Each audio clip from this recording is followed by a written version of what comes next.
The bullet grazed Eleanor Dawson's shoulder as she dove behind the water trough, splinters of wood exploding around her like deadly rain. And in that moment, she understood that surviving her husband's death had been the easy part. Living with what he'd done to her soul would be the real challenge. Red River, New Mexico, 1878. The town had grown fat on silver mines and cattle drives, but its prosperity couldn't mask the cruelty that festered in its heart like an infected wound.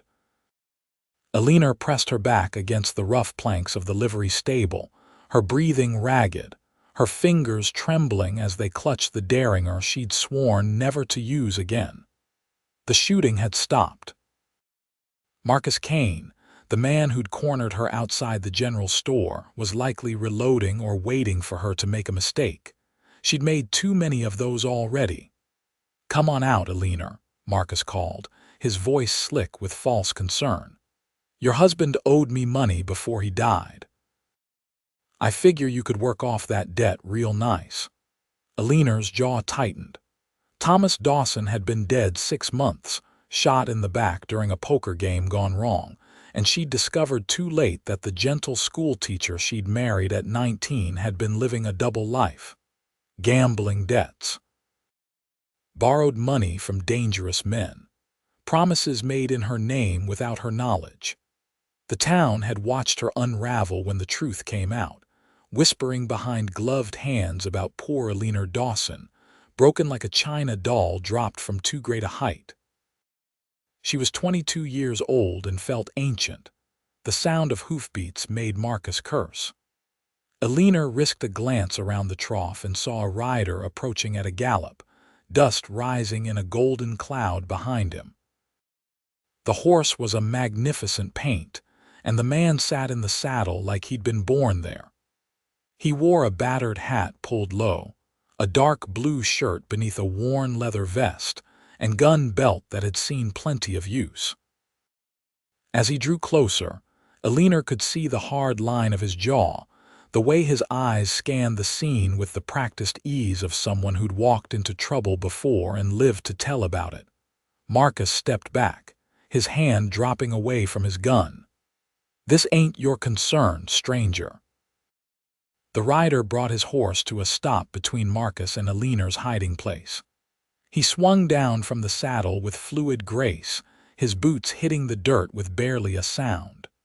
When he spoke, his voice was low and rough, like whiskey poured over gravel. "Lady's got a gun pointed at you from behind that trough, and you're standing in the middle of Main Street making threats. Seems like it's everybody's concern. The woman owes me money, her dead husband's debts." "That's so." The stranger tilted his head slightly, and Eleanor caught a glimpse of green eyes beneath the shadow of his hat brim. "Funny thing about debts. They die with the man unless there's a legal contract saying otherwise. You got papers." Marcus's face reddened. "That's not how things work around here." "Then maybe things work wrong." The stranger's hand rested casually on his gun belt, not quite touching the revolver but close enough to make his meaning clear. "I'm thinking the lady should go on about her business, and you should remember that making threats in broad daylight tends to attract the wrong kind of attention. Sheriff's office is just down the street." For a long moment, nobody moved. Eleanor could hear her own heartbeat pounding in her ears, could feel the rough wood of the trough biting into her palm. Then Marcus spat into the dust and turned away, his shoulders tight with barely contained rage. "This ain't over," he muttered, but he was already walking toward the saloon. Eleanor waited until Marcus disappeared through the swinging doors before she emerged from behind the trough. Her legs felt unsteady, and she hated herself for the weakness. The stranger had turned to face her, and up close, she could see he was younger than she'd first thought. Maybe 25 or 26, with a weathered face that spoke of hard years and sun-baked trails. A scar ran along his left cheekbone, white against his tanned skin. "You're bleeding," he said, nodding toward her shoulder. Eleanor glanced down and saw the dark stain spreading across her gray dress. The bullet had torn through the fabric and grazed her skin, nothing serious but enough to hurt. "I've had worse," she said, and immediately regretted the bitterness in her tone. The stranger's eyes softened slightly. "Name's Cole Barrett. I just rode in looking for work, but seems like I found trouble instead. Trouble has a way of finding people in Red River." Eleanor tucked the derringer back into the pocket sewn into her skirt. "Thank you for intervening, Mr. Barrett. I'm Eleanor Dawson." Recognition flickered across his face, and Eleanor's stomach sank. So he'd already heard about her. The broken widow. The woman whose husband had betrayed her in death more thoroughly than he ever had in life. The woman the town pitied and avoided in equal measure, like grief and shame might be contagious. But Cole Barrett didn't look at her with pity.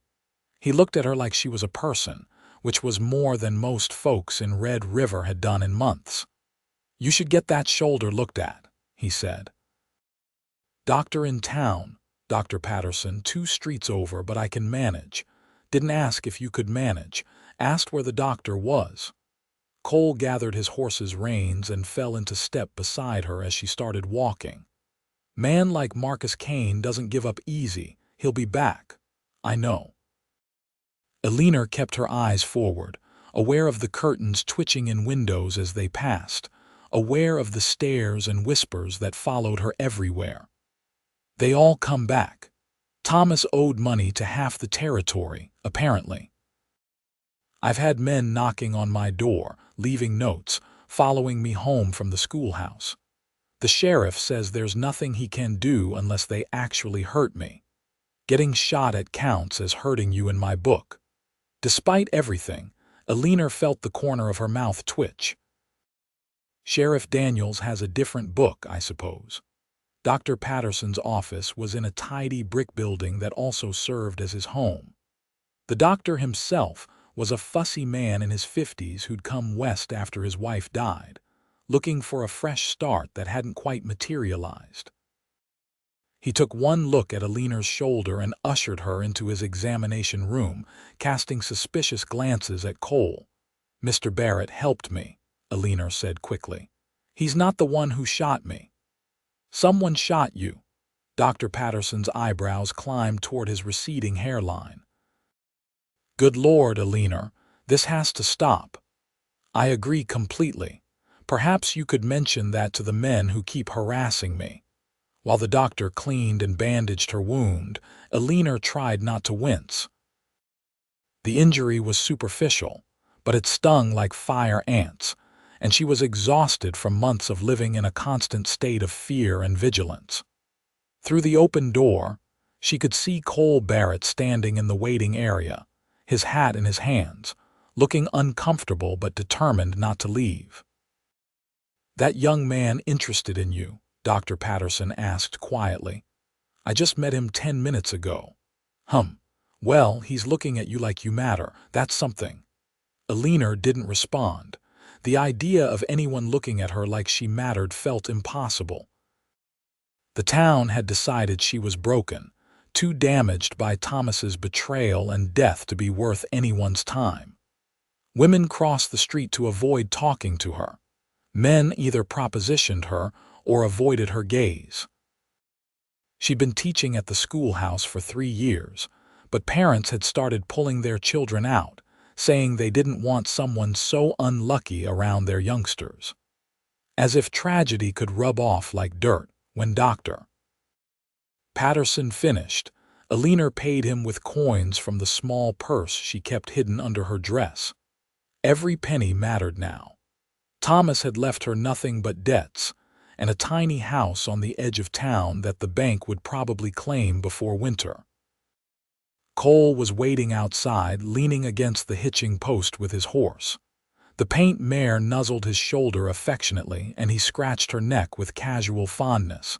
When he saw Eleanor, he straightened. "All fixed up?" he asked. "Well enough. Thank you again, Mr. Barrett." "You've been very kind, Cole, and I wasn't being kind, I was being decent. There's a difference." He settled his hat back on his head, and Eleanor noticed his dark brown hair was too long, curling slightly at his collar. "You said something about working at a schoolhouse. I'm a teacher." "Or I was. Most of the students are gone now." "Why?" Eleanor looked at him directly, searching his face for any sign of judgment. "Because the town decided I'm cursed. Bad luck. My husband died owing money to dangerous men, and now those men think I'm responsible for his debts. People don't want that kind of trouble near their children." Cole was quiet for a moment, his green eyes thoughtful. "Seems to me the only curse around here is stupidity and cowardice. You didn't create your husband's debts. Why should you pay for them? Because that's how the world works. Women inherit everything, including the sins." Eleanor started walking toward home, too tired to maintain her composure much longer. To her surprise, Cole fell into step beside her again, leading his horse. "You don't have family. Someone who could help. My parents died when I was 17. Fever. Thomas was the new schoolteacher, educated and gentle, and I thought—" She trailed off, swallowing hard. "I thought I'd found someone safe, someone good. Turns out I didn't know him at all." They walked in silence for a while. Red River's main street gave way to smaller lanes lined with cottonwood trees and modest houses. Eleanor's home was at the very end, a small structure with peeling paint and a garden she tried to maintain but couldn't quite manage anymore. Everything felt like too much effort these days. Cole stopped at her gate, his expression carefully neutral. "You got food, supplies?" "Enough. That's not what I asked." Eleanor felt heat rise in her cheeks. "I have enough for now, I'll manage." "There's that word again." Cole looped his horse's reins over the fence post and crossed his arms. "Look, I don't mean to pry, but I've seen this before. Woman on her own, town turning against her, and vultures circling. It doesn't end well unless someone steps in. And you're planning to step in. You don't even know me. Don't have to know you to see you're in trouble. Don't have to know you to want to help." Eleanor studied him, trying to understand his angle. In her experience, men didn't help without expecting something in return. But Cole Barrett's face showed nothing but honest concern and a stubborn set to his jaw that suggested he wasn't going to back down easily. "Why?" she asked finally. "Why do you care?" Cole looked away, his gaze distant. "When I was 15, my mother was widowed. My father died in a mining accident, and the company refused to pay what they owed. Men came around trying to force her into things, trying to take advantage. I was too young to do much, except watch her struggle and fight and barely survive. By the time I was old enough to really help, she'd worked herself into an early grave." He brought his eyes back to Eleanor's face. "I can't fix what happened to her, but I can make sure it doesn't happen to someone else if I'm around to prevent it." The sincerity in his voice made Eleanor's throat tighten. She'd grown so accustomed to suspicion and self-preservation that simple honesty felt foreign and dangerous. "I don't have money to pay you," she said quietly. "Didn't ask for money.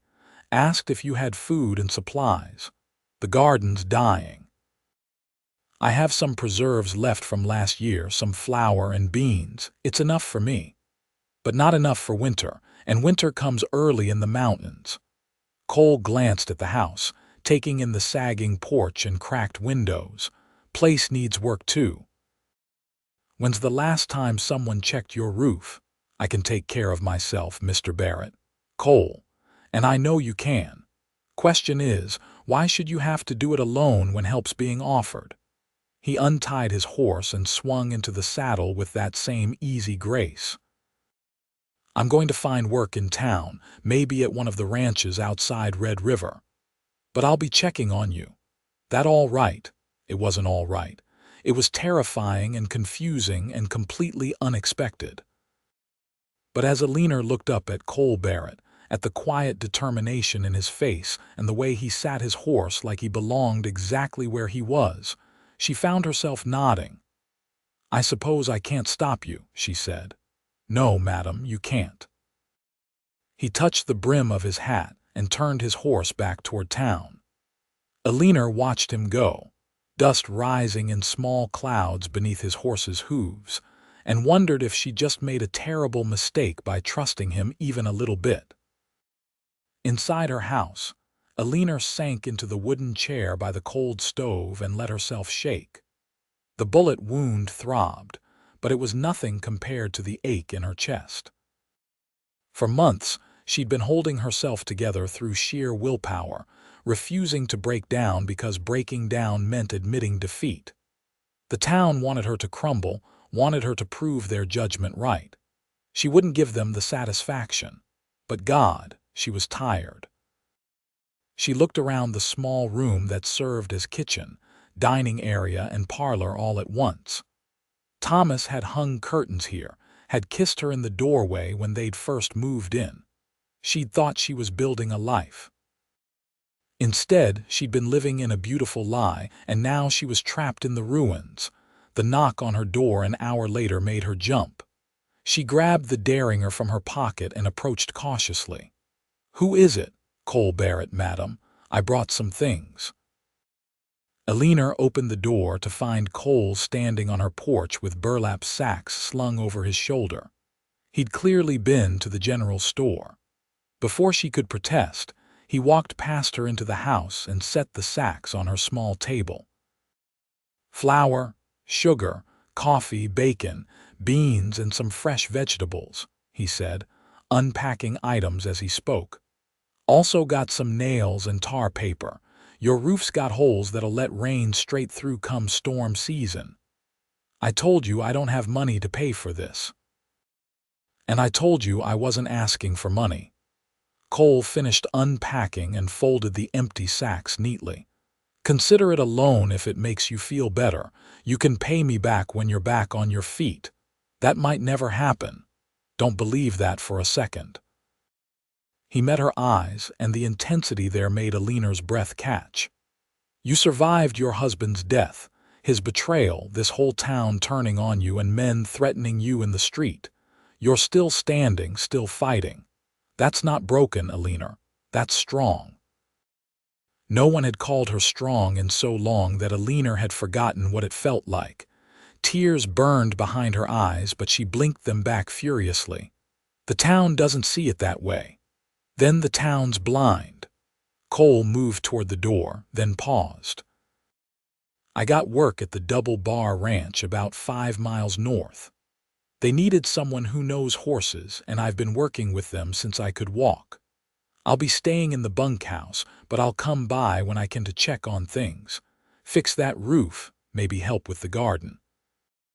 "Why are you doing this?" Cole was quiet for a moment, his hand on the doorframe. "Because someone should. And because when I look at you, I don't see broken pieces. I see someone who's been hit hard and is still standing. That's worth something." He left before Eleanor could respond, and she stood in her small kitchen surrounded by supplies she desperately needed and hadn't asked for, feeling like the ground had shifted beneath her feet. Cole Barrett was either the best man she'd ever met or the most dangerous, and she had no idea which. Over the next 2 weeks, Cole became a fixture in Eleanor's life in a way that was both comforting and unsettling. He showed up every few days, always with some excuse. He needed to check the roof. He'd noticed her fence was falling down. He had extra vegetables from the ranch cook, and didn't want them to go to waste. Each time, Eleanor tried to maintain her distance, tried to protect herself from the inevitable disappointment when he revealed his true motives or simply stopped coming. But Cole remained stubbornly consistent, fixing things and talking to her like she was a normal person instead of the town pariah. "You always this suspicious of people trying to help?" Cole asked one afternoon as he hammered new shingles onto her roof. Eleanor was in the garden, trying to coax life back into the struggling plants. "Only when I have good reason," she called back. "Experience teaches caution. Experience also teaches you to recognize when something's genuine." Cole climbed down the ladder and wiped sweat from his forehead. The day was hot, the New Mexico sun beating down mercilessly, and he'd rolled up his sleeves to reveal muscular forearms tanned dark by years of outdoor work. "I'm not your husband, Eleanor. I'm not hiding anything. Everyone hides something. Fair enough. But I'm not hiding anything that'll hurt you." He crouched down beside her in the garden, his long fingers gentle as he examined a tomato plant. "This one might make it if we give it more water and some support. Got any stakes?" They worked together in companionable silence, and Eleanor found herself relaxing despite her best efforts. Cole had a way of filling space without overwhelming it, of being present without demanding attention. He talked sometimes about his life on the trail, about the ranches he'd worked and the places he'd seen. He'd been born in Colorado, lost his father young, and spent years drifting after his mother died. "Why stop in Red River?" Eleanor asked, tying a tomato plant to the stake Cole had fashioned from a broken fence post. "Needed to stop somewhere. Horse threw a shoe and I saw the town. Figured it was as good a place as any to earn some money and rest before moving on." He glanced at her, his expression unreadable. "Didn't expect to find a reason to stay." Eleanor's hand stilled. "Cole, I know. You're not ready to hear it. Maybe you won't ever be, but I'm not good at pretending, so I'll just say it plain. I like you, Eleanor Dawson. I like your stubborn pride and the way you keep fighting even when everything's against you. I like that you're honest, even when honesty hurts. And I don't give a damn what this town thinks about you. You should. Getting involved with me will only bring you trouble. I've had trouble before. I'll have it again. Doesn't scare me." Cole stood and offered her his hand to help her up. Eleanor hesitated, then took it, feeling the calluses on his palm and the strength in his grip. "What scares me is walking away and leaving you to deal with all this alone. I've been alone for 6 months. I know how to manage." There's that word again. Cole's thumb brushed across her knuckles before he released her hand. "Managing isn't the same as living, and you deserve to live, not just survive." Before Eleanor could respond, the sound of horses approaching made them both turn. 3 riders were coming up the lane, and Eleanor's stomach dropped when she recognized Marcus Kane in the lead. The 2 men with him were strangers, but they had the look of hired guns, hard-eyed and dangerous. Cole moved slightly, positioning himself between Eleanor and the approaching riders. His hand rested on his gun belt, and the easy warmth in his expression had vanished, replaced by cold alertness. Marcus reined in at the gate, his eyes moving between Eleanor and Cole with undisguised hostility. "Heard you got yourself a protector, Eleanor. How sweet." "State your business and leave," Cole said flatly. "My business is with the lady. Her husband owed me $500. That's a debt that needs settling. Show me the contract." "Don't need a contract. Man's word was good enough." "Man's dead. Word died with him." Cole's voice was hard as iron. "You're trespassing on private property, making threats against a woman who owes you nothing. I'm giving you one chance to turn around and ride away." One of Marcus's companions, a lean man with a scar bisecting his lip, laughed. "Big talk from a drifter. You think you can take all 3 of us? Don't have to take all 3. Just have to put a bullet in Kane before you put one in me. Question is, are you too willing to die for his fake debts?" Cole's hand moved closer to his revolver. "Because I'm willing to die for her." "Can you say the same about him?" The tension stretched like a wire pulled too tight. Eleanor could barely breathe. She wanted to tell Cole to stop, to back down, that she wasn't worth dying for. But the words stuck in her throat because part of her, a part she'd thought Thomas had killed, desperately wanted to believe she was worth something. Marcus's jaw worked, his face flushed with anger and humiliation. Finally, he yanked his horse's head around. "This isn't over," he snarled. Yeah, you keep saying that. Keep being wrong, too. Cole didn't move until all three riders had disappeared down the lane. Then he let out a long breath and turned to Eleanor. You all right? You could have been killed. Could have. Wasn't. He studied her face and his expression softened. You're shaking. I'm fine. Eleanor. He said her name gently, like it mattered. You don't have to be fine all the time. And that was when Eleanor's carefully constructed walls finally cracked. The tears came before she could stop them, months of grief and fear and loneliness pouring out in harsh sobs that shook her whole body. She was mortified, furious with herself for this weakness, but she couldn't stop. Cole pulled her against his chest without hesitation, his arms solid and warm around her, and Eleanor clung to him like he was the only stable thing in a world that wouldn't stop spinning. I've got you, he murmured against her hair. I've got you, and I'm not letting go. They stood like that for a long time, Eleanor crying out months of pain while Cole held her and made no move to pull away or tell her to be strong. When the tears finally subsided, Eleanor pulled back, embarrassed and exhausted. I'm sorry, she whispered. For what? Being human. Cole cupped her face in his hands, his thumbs brushing away the remaining tears. You've been holding all that in for too long. It was bound to come out eventually.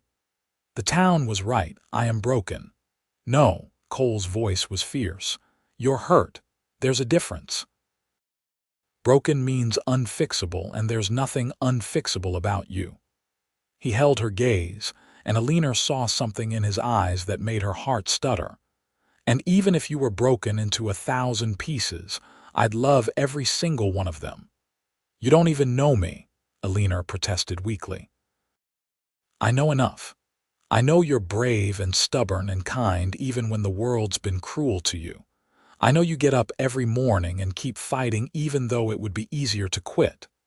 I know that when you smile, which isn't often enough, it lights up everything around you. Cole's hands were still on her face, and Eleanor found herself leaning into his touch despite every instinct that screamed for her to protect herself. I know I rode into Red River planning to stay a week at most, and now I can't imagine leaving. Cole, I can't. I'm not ready for this. Then I'll wait. I'm good at waiting. He pressed a kiss to her forehead, gentle and sweet, and Eleanor felt something inside her chest crack open. But I need you to know that I see you, Eleanor, not the broken widow the town talks about, you, and I'm not going anywhere. That night, alone in her house with the new supplies Cole had brought and the repaired roof overhead, Eleanor allowed herself to hope for the first time in months. It was terrifying and fragile, that hope, but it was real. Cole Barrett had ridden into her life like a storm, and somehow, impossibly, he was making her believe that she could be whole again. The next morning, Eleanor woke to find a bouquet of wildflowers on her porch steps. No note, but she knew who'd left them. She brought them inside and put them in a chipped vase, and every time she looked at them throughout the day, she felt that dangerous hope grow a little stronger. Cole came by that evening after finishing his work at the Double Bar Ranch. He looked tired, his clothes dusty from a long day with the horses, but his face brightened when he saw the flowers in the window. You kept them, he said, standing awkwardly in her doorway. They're beautiful. It would have been wasteful not to. Eleanor stepped back. Come in. I made stew, and there's more than enough for two. It was the first time she'd invited him in rather than simply accepting his presence, and Cole understood the significance of the gesture. He removed his hat and sat at her small table while Eleanor ladled stew into bowls. The domesticity of it felt strange and right all at once. Tell me about the Double Bar, Eleanor said as they ate. What's the work like? Honest. The owner, Mr. Cartwright, runs a good operation, treats his men fair, pays on time. I've been working mostly with the new horses, breaking them for saddle. Cole smiled slightly. There's a roan mare that tried to throw me 6 times yesterday. Stubborn as hell, but she's got heart. Sounds like someone I know, Eleanor said before she could stop herself. Cole's smile widened into a grin. Yeah, she reminds me of you a bit. Beautiful and fierce and not willing to trust easily. Eleanor felt heat rise in her cheeks. I'm not beautiful. That's the grief talking, not truth. Cole set down his spoon and looked at her seriously. You are beautiful, Eleanor. Maybe you can't see it right now, but it's there in every stubborn line of your face, every time you refuse to give up even when you have every reason to. You're very determined to make me believe things about myself that I don't feel. Someone has to. Might as well be me. Cole reached across the table and took her hand. Eleanor didn't pull away, even though her instinct was to protect herself. His touch was warm and solid, anchoring her. I want to court you properly, Eleanor, with your permission. The town will have a field day with that. Let them talk. They're already talking. At least this way they'll have something real to gossip about instead of making things up. Eleanor thought about what it would mean to say yes. More trouble for Cole, certainly. More ammunition for the people who'd already decided she was cursed. But also the possibility of something she'd thought was lost forever. Connection, companionship, maybe even love if she was brave enough to reach for it. All right, she said softly. Yes. Cole's entire face transformed with his smile, and Eleanor realized she'd never seen him look truly happy before. It made him seem younger, less world-weary. Yeah. Yes. But I need you to understand that I'm not the same person I was before Thomas died. I don't know if I'll ever be that person again. Good. That person trusted too easily and got hurt because of it. The person you are now knows her own strength. Cole squeezed her hand gently. I don't want who you were. I want who you are. They finished dinner talking about small things. The progress of the garden, the upcoming harvest dance at the church, the rumors that the railroad might extend a line through Red River. It felt normal and peaceful, and Eleanor couldn't remember the last time she'd felt either of those things. When Cole left that night, he paused at the door. Can I kiss you? The question surprised Eleanor. Thomas had never asked permission for anything, had simply taken what he wanted. The fact that Cole was asking, giving her the choice, made her eyes sting with sudden tears. Yes, she whispered. Cole cupped her face gently and kissed her with a tenderness that broke Eleanor's heart and mended it all at once. It was nothing like the demanding kisses Thomas had given her. This was soft and questioning, an exploration rather than a conquest. When he pulled back, his green eyes were warm. Good night, Eleanor. Good night, Cole. The courtship that followed was unlike anything Eleanor had experienced. Cole was patient and thoughtful, bringing her small gifts. A book he'd thought she might like, a hair ribbon in blue that matched her eyes, fresh bread from the ranch cook. He spent his evenings at her house when he could, fixing things that needed repair and simply keeping her company. They talked about everything and nothing, and slowly, Eleanor found herself opening up in ways she'd thought impossible. The town noticed, of course. The gossip intensified.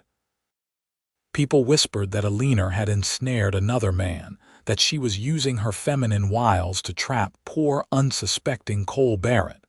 The church ladies clucked their tongues and predicted disaster. Parents who'd already pulled their children from Eleanor's class warned others to keep their distance. But there were surprising allies, too. Mrs. Chen, who ran the laundry, stopped Eleanor on the street one day and pressed a package of tea into her hands. You look happy, she said in her accented English. That is good. Don't let small people make you small, too. Mr. Yates, the blacksmith, offered Cole a discount on horseshoes when he learned Cole was courting Eleanor. That girl's had a rough time, he said, hammering out a shoe with practiced efficiency.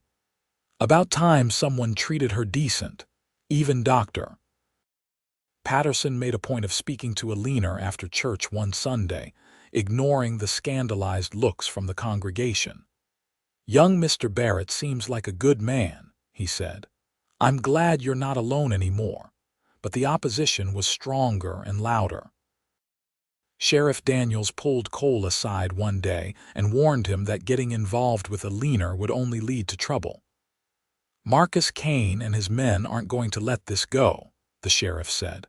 "That woman's a magnet for problems."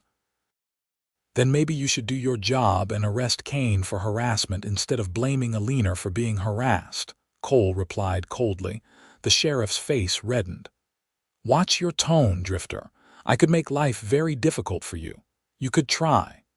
Cole's hand rested on his gun belt. "But I'm not a man who scares easy, and I'm definitely not a man who abandons people who need him. Eleanor's done nothing wrong, and if you were half the lawman you pretend to be, you'd protect her instead of letting scum like Kane terrorize her." The confrontation earned Cole no friends among the town's establishment, but it earned him Eleanor's fierce admiration and deepening trust. She began to believe that he meant what he said, that he truly saw her as worth defending and caring for. 3 weeks into their courtship, Cole took Eleanor on a picnic in the foothills above Red River. They rode together on his paint mare, Eleanor sitting in front of Cole with his arms around her, feeling safer than she had in years. The spot he chose was beautiful. A meadow filled with late summer wildflowers, with a view of the valley spread out below them and the mountains rising in the distance. They ate bread and cheese and apples, and Cole told her about his childhood in Colorado, about learning to ride from his father and to read from his mother. Eleanor shared stories about growing up in Red River, about her parents and the happy years before the fever took them. "I thought I knew what love was when I married Thomas," Eleanor said, lying back in the grass and watching clouds drift across the impossibly blue sky. "But it was just loneliness and fear dressed up as romance. I was so scared of being alone that I convinced myself he was what I needed." Cole lay beside her, propped on one elbow so he could look at her face. "You were young and grieving. You can't blame yourself for making the best choice you could with what you knew. I should have seen the signs. The way he disappeared sometimes, the money that never quite added up. I just didn't want to look too closely. That's not a failing, Eleanor. That's being human."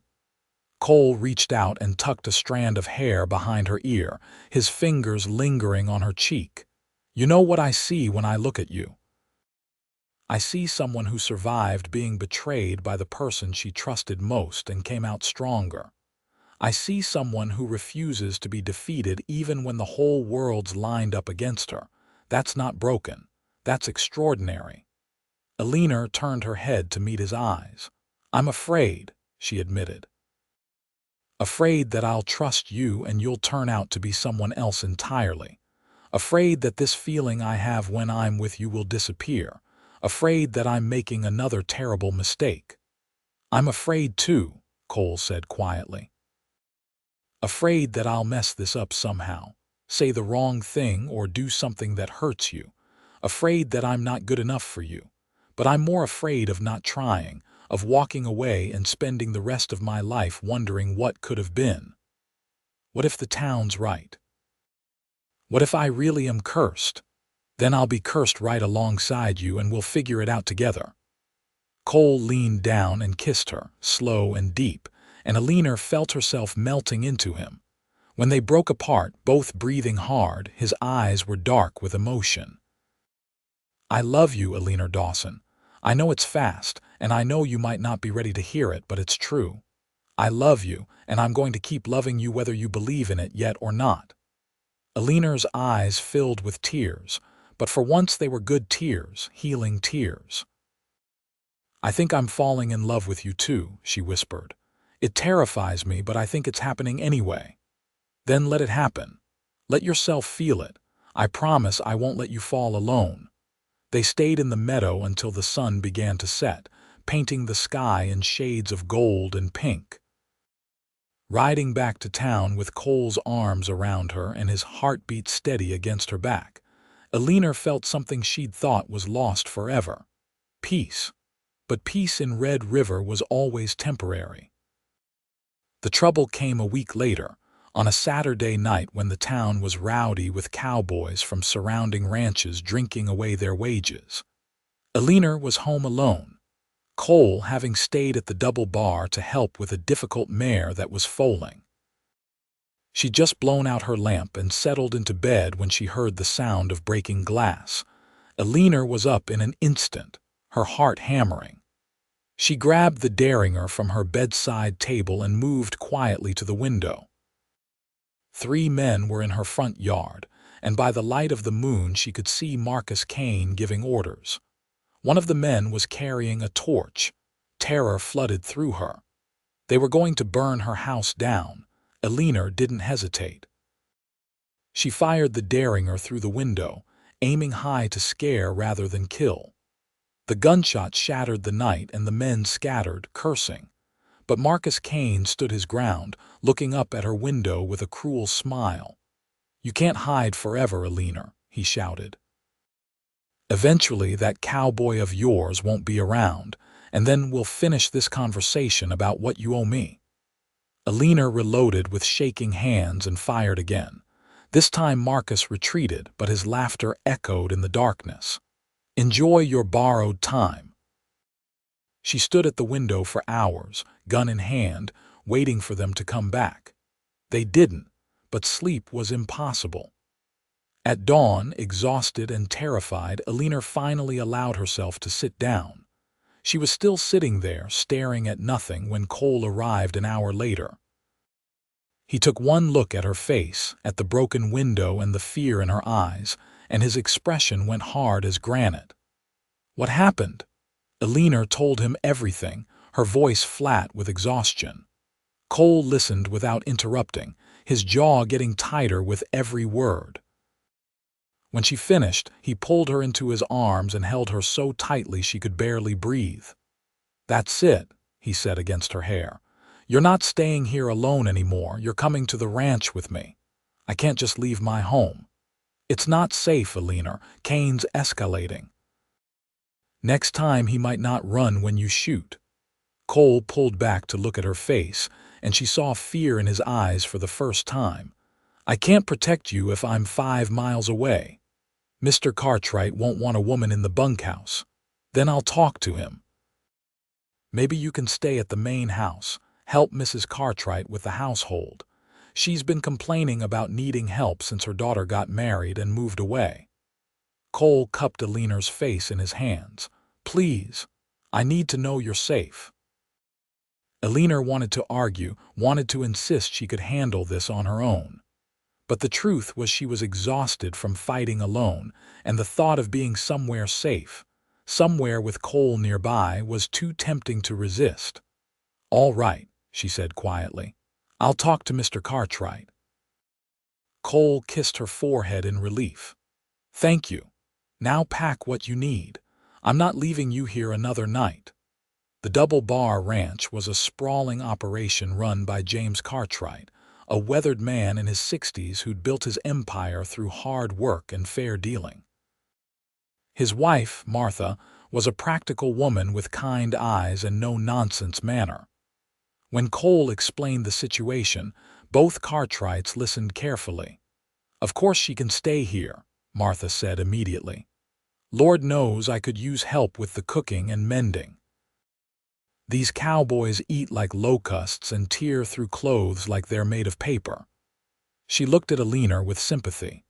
"I heard about your troubles in town. It's a shame how people turn on each other when times get hard." "I can work for my keep," Eleanor said quickly. "I don't want charity." "It's not charity if you're earning it. We'll give you room and board and a small wage besides. Does that seem fair?" It was more than fair. It was salvation. Eleanor felt tears prick her eyes again. "Yes, madam, thank you." Martha Cartwright showed Eleanor to a small room off the kitchen, clean and simple, with a bed, a dresser, and a window overlooking the ranch yard. It was the nicest place Eleanor had lived since before Thomas died. "You'll be safe here," Martha said firmly. My James doesn't tolerate troublemakers, and we've got enough hands that nobody will dare try anything. You just focus on getting your feet back under you." That night, Eleanor lay in her new bed listening to the unfamiliar sounds of the ranch: horses moving in the corrals, men talking in the bunkhouse, the distant call of a coyote. She should have felt displaced and uncomfortable. Instead, she felt the tight knot of fear in her chest loosening slightly. A soft knock on her door made her sit up. "Come in." Cole entered, hat in hand, looking uncertain. "Just wanted to make sure you're settled. If you need anything, I'm fine. Thank you for arranging this." "Didn't do it for thanks. Did it because I need to sleep at night, and I can't do that if I'm worried you're in danger." Cole lingered in the doorway, and Eleanor could see the conflict in his face. "I know this isn't how you wanted things to go. Having to leave your home, becoming dependent on others' kindness. No, it's not what I wanted, but it's what I needed, and I'm grateful." Eleanor patted the bed beside her. "Sit with me for a minute." Cole closed the door partway for propriety's sake and sat on the edge of the bed. Eleanor took his hand, lacing their fingers together. "You keep saving me," she said softly. "I'm not used to being saved. You keep saving yourself. I'm just backing you up." Cole brought her hand to his lips and kissed her knuckles. "Get some rest. Tomorrow's Sunday, and I thought maybe we could ride out to that meadow again if you're up for it." "I'd like that." After Cole left, Eleanor lay back down and closed her eyes. For the first time in months, she fell asleep feeling safe. Life at the Double Bar Ranch fell into a comfortable rhythm. Eleanor rose early to help Martha with breakfast for the ranch hands, learning to cook for 20 hungry men. She mended clothes, tended the kitchen garden, and helped with the endless tasks that kept a ranch running. In return, she had safety, purpose, and the constant nearby presence of Cole. The ranch hands treated her with a respect she hadn't experienced in town. They tipped their hats when they saw her, thanked her for meals, and made it clear through their actions that anyone who threatened her would have to go through all of them. It was overwhelming and healing all at once. Cole was careful not to overstep boundaries, aware that Eleanor was still rebuilding her sense of self. But he found small ways to show his love. Leaving wildflowers on her windowsill, saving the best pieces of meat for her plate, teaching her to ride better so she could explore the ranch with confidence.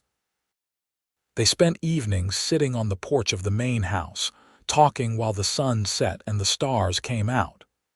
"You ever think about leaving?" Eleanor asked one night, watching the way the dying light painted the mountains gold. "You've been drifting for years. Doesn't some part of you want to keep moving?" Cole was quiet for a moment, his shoulder pressed against hers on the porch swing. "Used to think I was looking for something out there on the trail. Better opportunities, maybe, or a place that felt like home. Turns out what I was looking for isn't a place. What is it? A person." He turned to look at her, and the expression in his eyes made Eleanor's breath catch. "I found what I was looking for when I rode into Red River.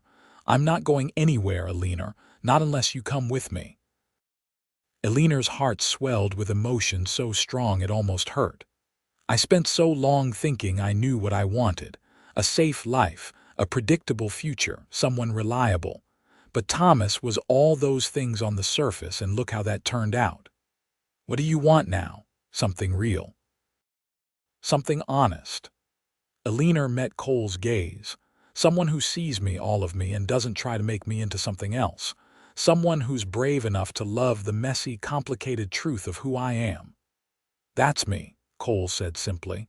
"I'm that someone if you'll have me." Eleanor leaned in and kissed him, pouring all her growing love and trust into the gesture. Cole responded with gentle passion, his arms coming around her to hold her close. When they broke apart, both breathing hard, Eleanor rested her forehead against his. "I'm still scared," she admitted. "Me too, but I'd rather be scared with you than safe without you." The weeks passed, golden autumn settling over the New Mexico mountains. Eleanor's confidence grew as she found her footing at the ranch. Martha Cartwright became a friend and mentor, teaching her not just household skills but also how to value herself again. James Cartwright, gruff but kind, made it clear that Eleanor had a permanent place at the double bar if she wanted it. But the shadow of Marcus Kane and her unresolved situation in Red River still hung over everything. Cole wanted to confront Kane directly to end the harassment once and for all, but Eleanor begged him not to. "It'll only make things worse," she argued. "He's looking for an excuse to escalate. If you go after him, someone will end up dead. And if I don't, he'll keep threatening you until he works up the courage to follow through." Cole's frustration was evident. "I can't just sit here and wait for him to hurt you, Eleanor." "Then what do you suggest? We can't fight the whole town." "We don't have to fight the whole town. Just Kane and whoever he's paid off." Cole paced Martha's kitchen like a caged animal. "I've been asking around. Most of these so-called debts Thomas owed are fabricated or greatly exaggerated. Kane saw an opportunity to extort money from a vulnerable woman and took it. The other creditors heard about it and jumped on the bandwagon. Even if that's true, how do we prove it? We get them to admit it, on record in front of witnesses who matter." Eleanor stared at him. "That's impossible." "Maybe, but it's worth trying." Cole stopped pacing and crouched in front of Eleanor's chair, taking her hands. "I've been talking to Mr. Cartwright. He's willing to help. He's got influence in Red River and he's never liked Kane. If we can get Kane to confess that the debts are fake, Cartwright will make sure the right people hear about it. And if Kane won't confess, then we find another way. But we have to try, Eleanor. You can't live the rest of your life in hiding, afraid to go back to your own home." Eleanor knew he was right, but the thought of confronting Kane terrified her. Still, she'd been running and hiding for months, and it had only made things worse. Maybe it was time to stand and fight. "All right," she said finally. "What's the plan?" Cole's plan was risky but simple. He would approach Kane publicly, in the saloon where Kane spent most evenings, and accuse him outright of extortion. With enough witnesses present, Kane would either have to back down or prove his claims. Either way, the truth would come out. "I don't like you going in there alone," Eleanor said as Cole prepared to ride into town the following Saturday night. "I won't be alone. Mr. Cartwright's coming with me, and so are 3 of the ranch hands. We'll have witnesses on our side." Cole checked his gun and holstered it carefully. "You stay here with Martha. If things go bad, I don't want you anywhere near the fallout. If things go bad, you could be killed. I could get kicked by a horse tomorrow too. Life's full of risks." Cole pulled Eleanor into his arms, holding her tight. "But some risks are worth taking." "You're worth taking risks for." Eleanor kissed him desperately, trying to memorize the feel of his arms around her, the taste of his lips, the solid warmth of his body against hers. When they broke apart, her eyes were wet. "Come back to me," she whispered, "always." Watching Cole ride away toward Red River with James Cartwright and the ranch hands felt like watching her heart leave her chest. Eleanor stood on the porch with Martha, both women silent and tense, as the men disappeared into the gathering darkness. "He's a good man," Martha said quietly. "He'll be careful." "I know, but careful doesn't always mean safe." They waited. Minutes stretched into hours. Eleanor tried to keep busy, helping Martha with evening chores, but her hands were shaking too badly to be useful. Finally, Martha took pity on her and made them both tea, and they sat at the kitchen table watching the clock crawl forward. It was nearly midnight when they heard horses returning. Eleanor was on her feet instantly, running to the door. Cole dismounted and caught her as she launched herself at him, his arms closing around her in relief. "I'm all right," he said against her hair. "It's done." Inside, with coffee and the full attention of both women, Cole and James Cartwright explained what had happened. They'd confronted Kane in the saloon, as planned, with half the town watching. When Cole demanded proof of Thomas's debts, Kane had blustered and threatened but couldn't produce any documentation. When pressed harder, with Cartwright's considerable authority behind the questions, Kane had finally admitted that Thomas had owed him money for a poker game, but only $50, not $500. Once he admitted to inflating one debt, the others started crumbling, James Cartwright said, satisfaction evident in his weathered face. The other men who'd been harassing Eleanor couldn't maintain their stories when Kane's fell apart. By the end of the night, most of them had slunk away with their tails between their legs. "What about Kane?" Eleanor asked. "I told him in front of everyone that if he or any of his men came near you again, I'd make sure the territorial marshal heard about his extortion attempts," Cole said. Cartwright backed me up. "Kane knows he's been exposed. He won't risk pushing further." Eleanor sank into a chair, barely able to believe it. "It's really over. The harassment should stop, yes. Though I imagine the town gossip will continue for a while." Cole knelt beside her chair, taking her hands. "But the important thing is you're free now. Free to go back to your house if you want. Free to live your life without looking over your shoulder." Tears streamed down Eleanor's face, but for the first time in months they were tears of relief. "I don't know how to thank you." "You don't have to thank me. You just have to keep letting me love you." That night, lying in her small room at the ranch, Eleanor allowed herself to believe that maybe, possibly, she could have a future after all. A future with Cole, built on honesty and trust instead of lies and illusions. It was terrifying and wonderful and more than she'd ever thought she deserved. The next morning, Cole found Eleanor in the kitchen garden, harvesting the last of the autumn vegetables. He watched her for a moment, admiring the graceful line of her neck as she bent over the plants, the way the morning sun caught golden highlights in her brown hair. "Marry me," he said. Eleanor straightened so fast she nearly dropped her basket. "What?" Cole crossed the garden and took the basket from her hands, setting it aside. He took both her hands in his and looked into her eyes with an intensity that made her knees weak. "Marry me, Eleanor. I know it's soon, and I know you're still healing from everything Thomas put you through.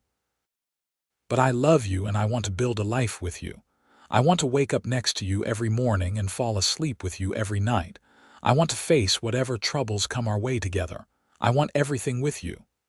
Cole, Eleanor's mind was spinning. "We've only known each other 2 months. "I know. And if you need more time, I'll wait. I'll wait as long as you need. But I also know what I feel, and I know it's real." Cole brought her hands to his lips and kissed them gently. "I'm not Thomas, Eleanor. I won't lie to you or hide things from me. I won't build our life on false foundations. What you see is what you get. A cowboy who loves you more than he thought possible and wants to spend the rest of his life proving it." Eleanor's eyes filled with tears. The old fear was still there, whispering that she was making a mistake, that she'd be hurt again. But underneath, the fear was something stronger. Love, real and true, the kind she'd never actually experienced before. Cole had been patient and honest and brave, had stood by her when the whole town turned away, had believed in her when she couldn't believe in herself. "Yes," she whispered, Cole's face transformed with joy. Yes, I'll marry you." Eleanor laughed through her tears. "I'm terrified and probably making a huge mistake, but yes, I'll marry you." Cole pulled her into his arms and kissed her with a passion that stole her breath. When they broke apart, both laughing and crying, he pressed his forehead to hers. "You're not making a mistake. I promise you, Eleanor, I will spend every day of the rest of my life making sure you never regret saying yes." They were married 3 weeks later in a small ceremony at the ranch. Eleanor wore a simple blue dress that Martha helped her make, and Cole wore his best shirt and his only tie. James Cartwright stood as witness, and Martha cried happy tears throughout the ceremony. The local circuit preacher, a jovial man who cared more about love than propriety, pronounced them husband and wife with genuine warmth. "You may kiss your bride," he said, and Cole did, thoroughly and tenderly, while the small gathering of ranch hands cheered. The celebration that followed was simple but joyful. Martha had made a cake, and the ranch cook prepared a feast. The hands presented Cole and Eleanor with a hand-carved bed frame, and Martha gave Eleanor a quilt she'd been working on for weeks. It was more family and celebration than Eleanor had experienced in years, and she found herself overwhelmed with gratitude. That night, in the small house James Cartwright had offered them on the edge of the ranch property, Cole carried Eleanor over the threshold and set her down gently. The house was tiny, just 2 rooms and a kitchen, but it was theirs. Eleanor looked around at the simple furniture, the curtains Martha had helped her hang, the wildflowers Cole had picked and placed on the table, and felt something settle in her chest. "Home," she said softly. "Home," Cole agreed. He pulled her into his arms, and Eleanor went willingly, no longer afraid of trust and intimacy. "I love you, Mrs. Barrett. I love you too, Mr. Barrett." They made love slowly and tenderly, learning each other's bodies and hearts with patient exploration. Cole was gentle and attentive, making sure Eleanor felt safe and cherished. Afterward, lying tangled together in the darkness, Eleanor felt a peace she'd never known. "The town said I was too broken to love," she murmured against Cole's chest. "And I said then I'll love the pieces." Cole's arms tightened around her. "But you're not broken, Eleanor. You never were. You were just hurt and healing, and now you're whole." Eleanor thought about that. Maybe he was right. Maybe she'd never been broken at all, just wounded and waiting for someone who could see past the scars to the strength beneath. Cole had done that. He'd looked at her in her darkest moment and seen not a damaged woman but a fighter, a survivor, someone worth loving. "Thank you," she whispered. "For what?" "For seeing me, for not giving up, for loving me when I couldn't love myself. You don't have to thank me for that. It's the easiest thing I've ever done." The months that followed were the happiest of Eleanor's life. She and Cole settled into married life with surprising ease, learning each other's rhythms and quirks. Cole continued working at the double bar, and Eleanor helped Martha while also starting to teach again. Several ranch families had children who needed education, and Eleanor found joy in returning to the work she loved. Spring came to New Mexico in a riot of wildflowers and new life. Eleanor's garden flourished under her care, and she and Cole spent long evenings sitting on their small porch, watching the sun set over the mountains. They talked about everything: their pasts, their hopes, their dreams for the future. "I want children," Eleanor said one evening, her head resting on Cole's shoulder. "I know that's a risk after everything, but I want to build a family with you." "I want that too." Cole pressed a kiss to her hair. "However many you want to have, whenever you're ready." "I think I'm ready now." Cole pulled back to look at her face, his eyes searching. "You're sure?" "I'm sure. I want to create something beautiful with you, something that's ours, built on love instead of lies." "Then we'll have that," Cole promised. "A whole house full of beautiful, loud, wonderful children who will drive us crazy and make us happier than we ever thought possible." Eleanor laughed and kissed him. They made love that night with new purpose and old passion, and Eleanor felt the last pieces of her broken heart finally fuse together, stronger for having been fractured and healed. By midsummer, Eleanor knew she was pregnant. She told Cole on a Sunday afternoon as they rode out to their meadow, the place where he'd first told her he loved her. His reaction was everything she could have hoped for: joy, wonder, and a fierce protectiveness that made her eyes sting with happy tears. "We're going to be parents," he said, his hand resting gently on her still flat stomach. "I'm going to be a father." "You're going to be a wonderful father," Eleanor assured him. "Patient and kind and brave, everything I could want for our child." The pregnancy progressed smoothly.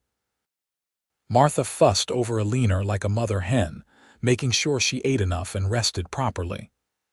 Cole was attentive to the point of being comical, treating Eleanor like she was made of spun glass. She had to repeatedly remind him that she was pregnant, not dying. "I just want to make sure you're safe," he said for the 100th time, adjusting pillows behind her back. "I'm safe. I'm healthy. And I'm going to go insane if you don't let me do something more strenuous than sitting in a chair."